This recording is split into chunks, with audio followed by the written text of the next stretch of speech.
everyone. I was just watching Holmes of Kyoto. I must have dozed off. That show was boring as fuck. God. This show, Holmes of Kyoto, is about a very talented antique appraiser in a shopping district, and this young girl who comes to work with him. And this is possibly the most boring direction I have ever seen in an anime show. My God! Like, every single scene is just, like, there's almost no variation. Like, 70% of the show is just close up on the characters' faces. They're not moving. Only their lips are moving. And then a different pose. Like, some limited motion. And it's just that over and over and over again. And the show just never shows you the emotions. Like, that is my biggest gripe that was going on here. Like, in the introduction, it spent like the first 3 minutes straight telling you, not showing you, just telling you who all these characters are, what their relationships are, what their jobs are. You know, it's like, I was feeling very sad back then. Show us that she's feeling sad, you know? Oh. Just terrible execution. Boring execution. Like, I don't watch anime to just be sitting there and have a story narrated at me. You know, like, exposition, constantly explaining stuff. Show us some goddamn emotion. Alright, so,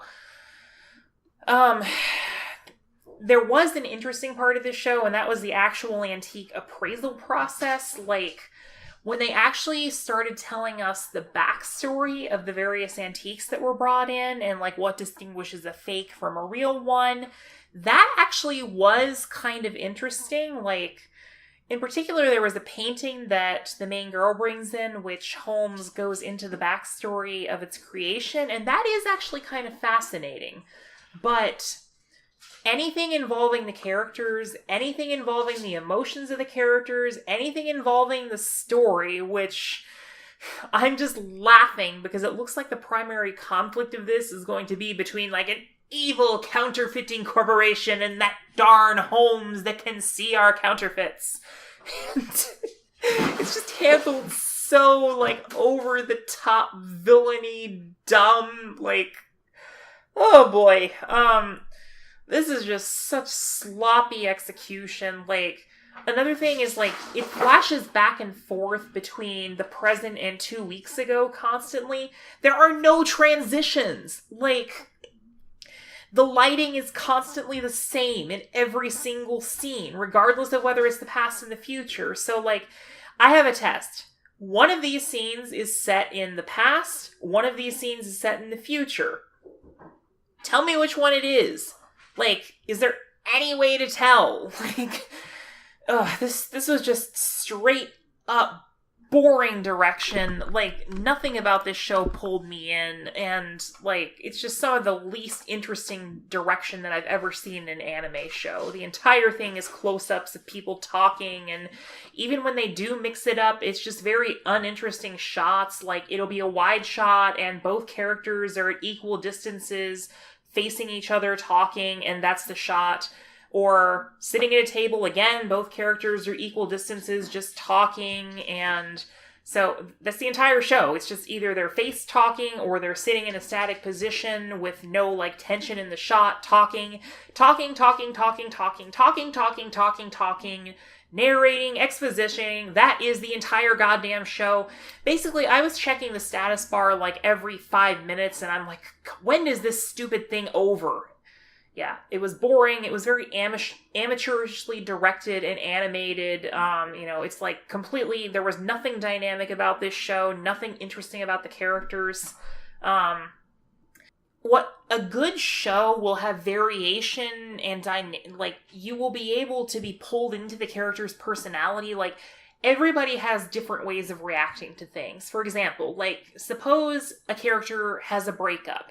Different people will handle it different ways, and you can see how a person is handling it through the subtleties of the animation. Like, are they frustrated about it but trying to hide it? Or are they, like, openly angry about it? Where, in this case, it just feels like all the characters are doing whatever the plot dictates that they should be feeling. Like, at the very beginning, it says that our main girl character is sad.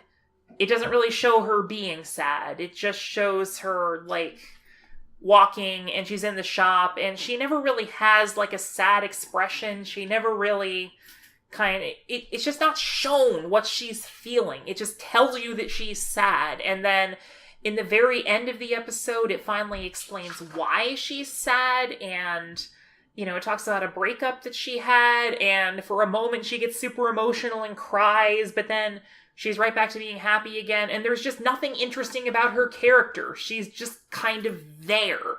And Holmes, too, is just like, he's a know-it-all character, but you never get any emotion from him. It's just emotionless. He's just constantly explaining things, and that's his entire character. And her entire character is just kind of being there and being generic and nice, and having one scene where she's crying, and then she's back to normal, and there's just nothing interesting about these characters. You don't get any sense of what is going on, what the gears are turning in their head, what makes them unique, what makes you want to see more of them and how they interact with this world. It's just boring, boring, boring. Bland characters, bland direction, bland lighting design, bland motion, blandy McBland bland. That is Holmes of Kyoto. I am definitely giving it... My expectation rating was dead on. This show is for sure getting an unfavorable rating. Like, I was already checking the status bar to see how long it had left, so I'm not really interested in seeing any more episodes. I'll probably watch one more before dropping it, just to see if once the plot kicks in, it gets better. Like, but I actively do not really want to watch more. This one was not very pleasurable to watch. Alright, moving on.